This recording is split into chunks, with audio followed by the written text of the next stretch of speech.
விலங்குகளின் பள்ளிக்கூடம். ஒரு காட்டின் நடுவே ஒரு அழகான பள்ளிக்கூடம் இருந்தது. ஆசிரியர் புலிசார் மிகவும் கண்டிப்பானவர்.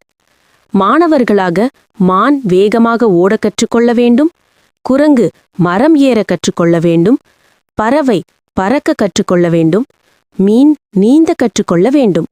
ஆனால் பிரச்சனை தொடங்கியது. பறவையால் வேகமாக ஓட முடியவில்லை, மானால் மரம் ஏற முடியவில்லை, மீனால் நிலத்தில் எதுவும் செய்ய முடியவில்லை. எல்லா விலங்குகளும் தோல்வியடைந்து சோர்வாக இருந்தன. ஒரு நாள் ஆந்தை ஞானி, ஒவ்வொருவருக்கும் தனித்திறன் உள்ளது, எல்லோரையும் ஒரே மாதிரி சோதிப்பது சரியல்ல என்றார். புலிசார் சிந்தித்தார். மீண்டும் வகுப்பு தொடங்கியபோது புதிய விதிகள் வந்தன. ஒவ்வொரு விலங்கும் தனது சிறப்பு திறனை மற்றவர்களுக்கு கற்றுக் கொடுக்க வேண்டும். மான் ஓட்டப்பந்தயம் நடத்தினான், குரங்கு மரம் ஏற கற்றுக் கொடுத்தது, பறவை பறப்பது எப்படி என்று காண்பித்தது, மீன் அழகான நீர் உலகத்தை காட்டியது. அந்த பள்ளி மகிழ்ச்சியின் களமாக மாறியது. ஒவ்வொருவரும் தங்களுக்கு வரமாக கிடைத்த திறனை பெருமையாக வளர்த்து கொண்டனர்.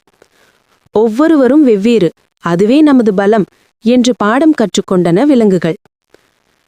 கதையின் முடிவு: வெவ்வேறு திறன்களை கொண்டவர்களை ஒரே அளவுகோலால் அளவிடக்கூடாது.